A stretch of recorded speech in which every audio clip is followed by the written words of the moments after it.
another delicious day here in the Let's Make Food from Food Kitchen, and today we're going to make a Pullman loaf. What's a Pullman loaf? Well, when you go to the grocery store and you buy a loaf of bread and it's square, that's a Pullman loaf.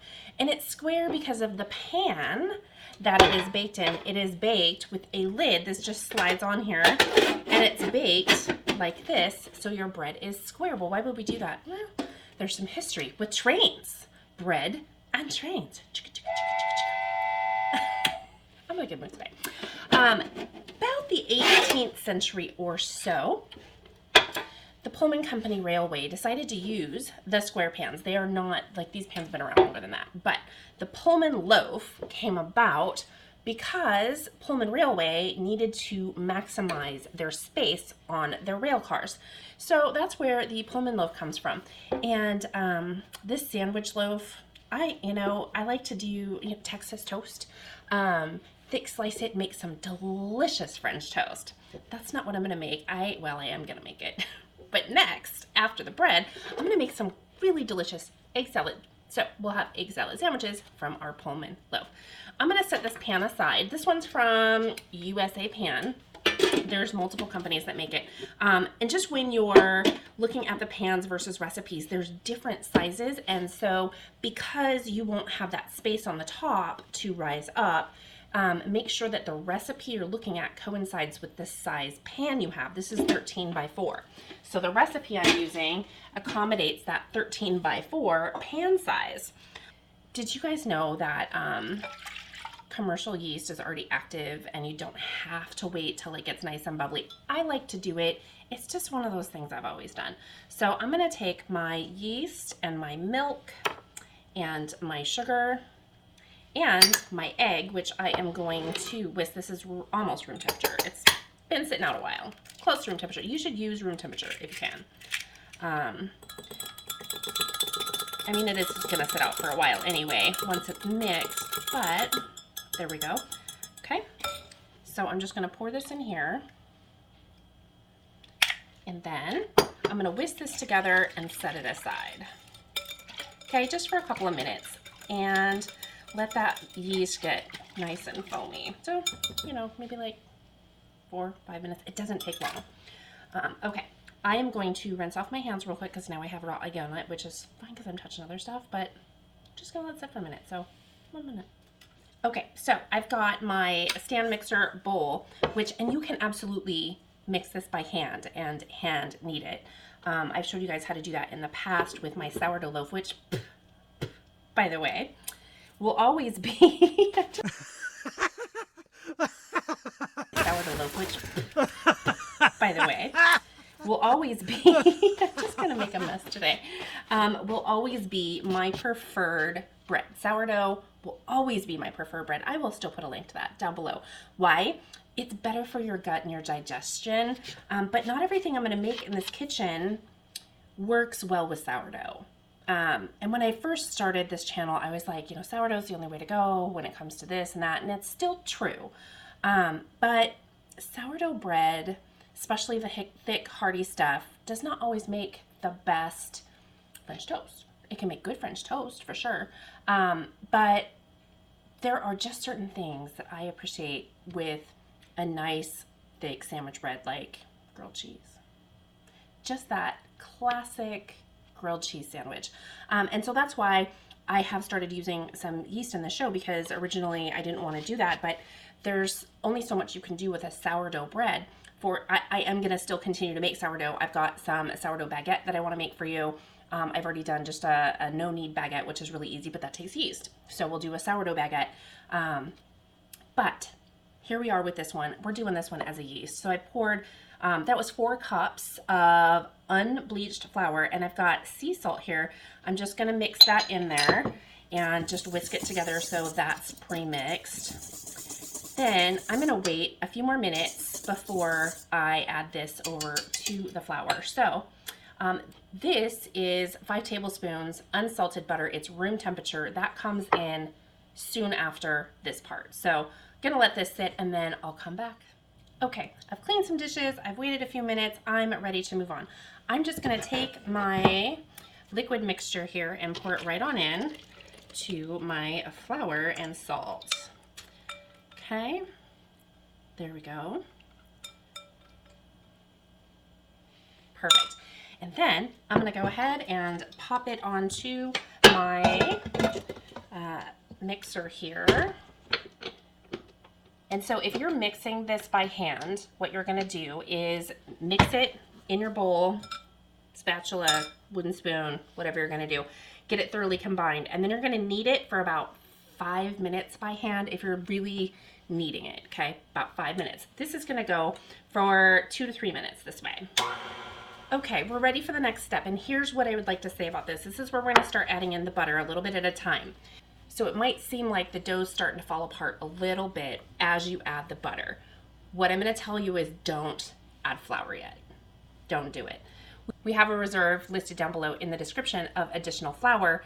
You might need that a little, but this is not the stage to add that. Your dough, this is what it should look like. It's sticky, it's soft, but it's not really sticking to my fingers, and that's what we want. Now we're going to add our butter. Just a little bit at a time, okay? And I'm just gonna put it in there and mix, and it's gonna look like things are falling apart, and I'll try and show you.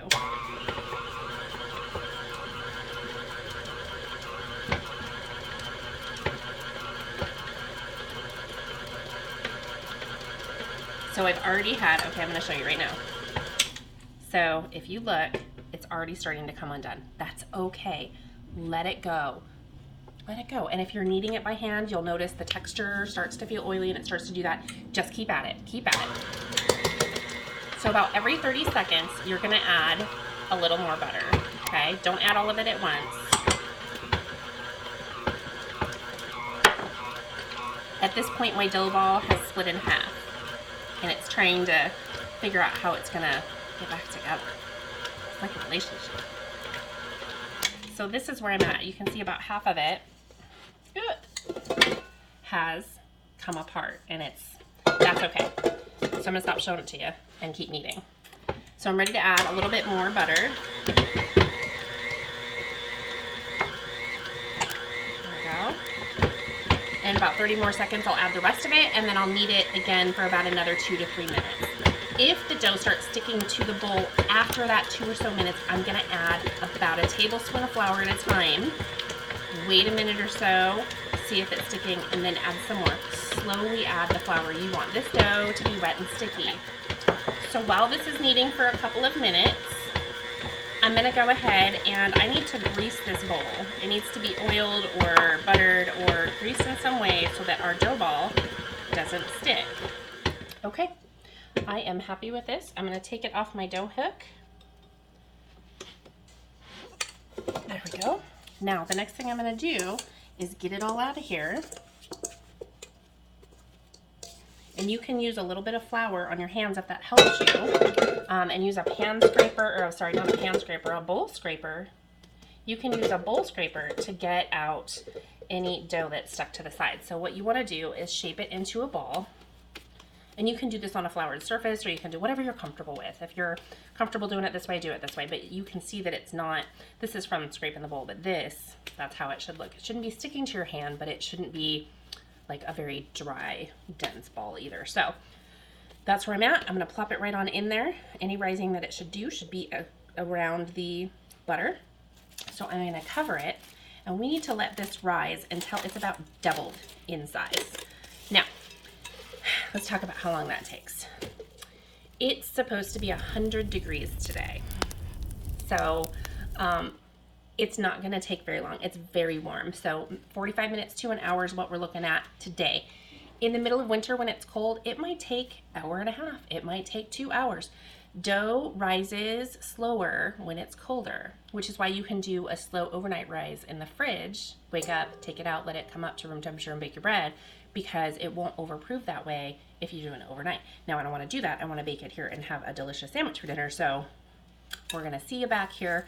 For you, about 1.5 seconds. For me, about an hour. I'm going to go have some lunch. See you soon. Okay, I'm back. It's been an hour and my dough has risen. See? It feels very nice. I've already floured my surface here to get it ready to go. And I have some butter here. And what I want to do, it's still pretty solid. I need to, I'm just going to use my hands, you guys. I don't know why I'm pretending with a spatula. I need to butter really well all of my pan. And this is pretty cold butter, but not, it was partially softened and then in the fridge for a little bit because I really want it to spread easily, but also not melt in my hands the second I touch it. So you want to make sure that you butter it really well so that the ridges inside here also have butter so it doesn't stick. That's the main goal here, is that it doesn't stick. You can use an oil. I like to use butter. And so I'm going to get this done. And I'm also going to do the lid. Why would I do the lid? Anyone? Anyone? Bueller? Because that lid is going to touch the bread when it rises up, and we don't want it to stick to the lid. Okay, now it's just on my hands, and I'm making sure I'm getting these corners all the way around. I don't want any surface without the butter on it. So just make sure that you've done a really good job, whether you're using butter or an oil. You could use a cooking spray. Just make sure that it's well coated. I like the flavor of the butter. There's, you know, and while I'm doing this, I can talk about it. There's other recipes that you can use. You can make it a potato bread. You could do this with a whole wheat mixture, which I think maybe I'll do that soon. I haven't done, other than the sourdough bread, I haven't done a whole wheat bread. So, or rye. Who likes rye? Is there anybody watching that likes rye? I really like rye bread. It's not common. Like rye flour is something, when I bought rye flour the last time, I had to really look for it to find it, which I was very sad about. Like, where's all our rye bread? Okay, I feel like I've done a really good job. This is well covered, and I feel that my bread will not stick to my pan anywhere.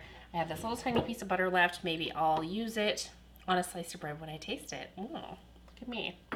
So I'm gonna take a moment and wash my hands.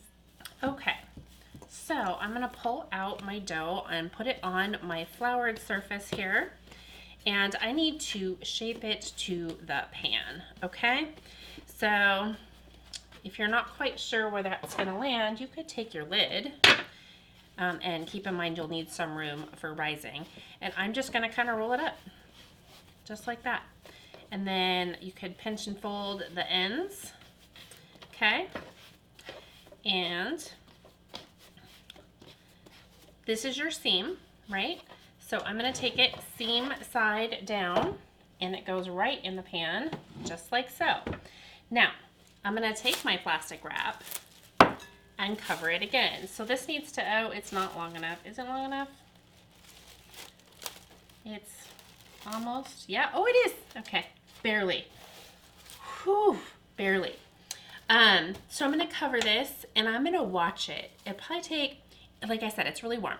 So a half hour, 45 minutes-ish. You want it to be a couple of inches from the top. At that point, once it's a couple of inches from the top, we're gonna turn our oven on to 375 degrees and put the lid on our pan after we take off the plastic wrap. Please don't bake it with plastic wrap on there. You could also use a tea towel. You don't have to use plastic. You could use a towel to cover it. Okay, so I will see you guys half hour, 45 minutes. I'll have this all cleaned up, and I will just quickly take this off, show you the next step, and then we'll bake. See you soon. Okay, we've had some rising occur. Here's what it looks like. If you're not quite sure what 2 inches look like, allow me to introduce you to a ruler. So as you can see, we're, you know, less than 2 inches. So that's good. We're good. So I want to, at this point, I'm going to flip my lid over and I'm gonna go ahead and slide it on. I'm gonna preheat my oven to 375.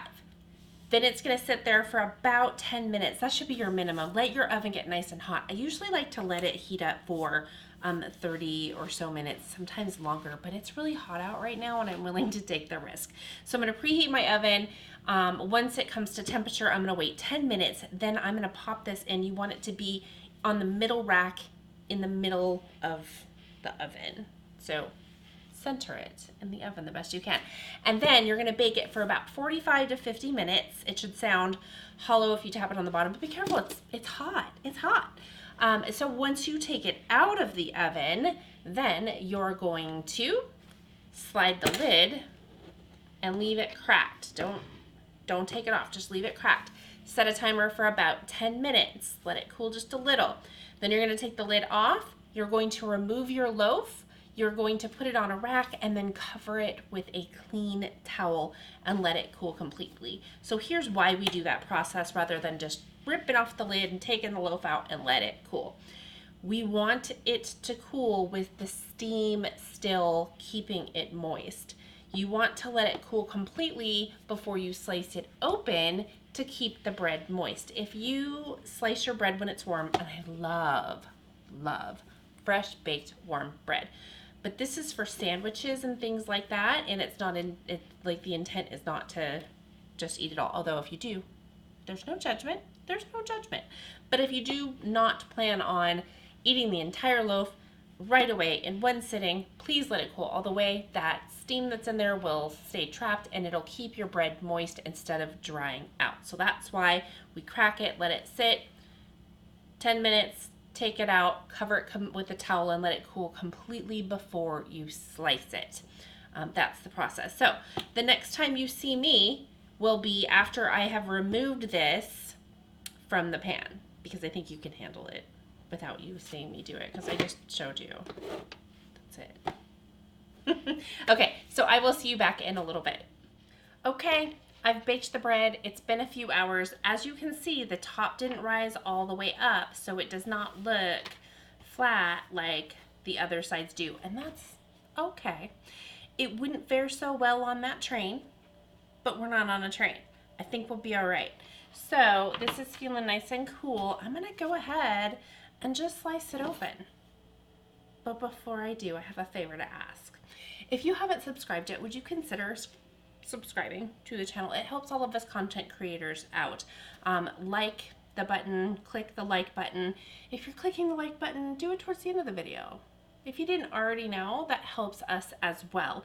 Both hitting the like button and waiting till the end. I'm learning as I go through YouTube, and I'm trying really hard not to be a content creator that says every single video, please like, please subscribe, blah, blah, blah, blah, blah. But I do want to remind you that it does help us out. So I will ask once in a while, and I'll try to keep it to a minimum. So like, subscribe, comment, make requests. Come on, I know you got things you want to learn. So without further ado, I'm going to turn this to the side, grab my knife. I'm going to cut the end piece off and just see what our crumb looks like. Ooh, look at that. I think that looks beautiful. Oh, it smells good. Okay, let's cut a slice. Let's just cut a slice. I am going to make a few things with this loaf to come. Now, I've always kept the heel and put it back in place to help keep the bread moist and not stale. So what I'm going to do, I'm going to grab my butter. Okay, so I have my bread. It's nice and soft. It's a little smaller than I wanted. It's okay. It didn't go all the way up, so I just need to make some adjustments again. Maybe I didn't let it rise long enough. I mean, there's lots of variables here. The quantities should have been all right. Okay, so now I've buttered it, and that's unsalted butter, but you know, it'll be fine. So just take a little slice, and ooh, it just looks delicious.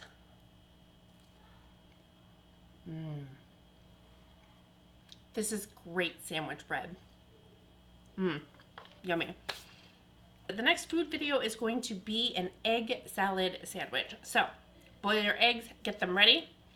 There will be a link down below in the next video on a good method to boil your eggs and their easy peel. So look out for that as well. Maybe I'll put them on this video too if you want to work ahead a little bit, because the video is going to come out Monday. Thanks for joining me here today in the Let's Make Food from Food kitchen. From my kitchen to yours, let's make food from food. That's one boy puppy.